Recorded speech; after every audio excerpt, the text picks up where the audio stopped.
Hello বন্ধুরা, আজ আমি বানাবো কলই শাক ভাজি।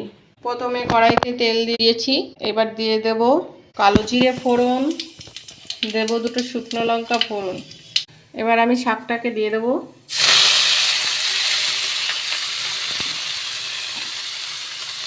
দেব আমি লবণ পরিমাণ মতো, দিয়ে দেব কটা কাঁচা লঙ্কা চেরা। শীতকালে কলাই শাক ভাজাটা খেতে খুবই ভালো লাগে। সবসময় এই শাকটা পাওয়া যায় না, শীতের সিজনেই এই শাকটা পাওয়া যায়। দিয়ে দেবো সামান্য পরিমাণে একটু চিনি। এই শাকটাতে হলুদ ব্যবহার করা যাবে না, শাকের একটা আলাদা সুন্দর একটা ঘ্রাণ আছে, হলুদটাকে দিলে সেই ঘ্রাণটা পাওয়া যাবে না। নাবানোর আগে দিয়ে দেবো ধনেপাতা কুচি।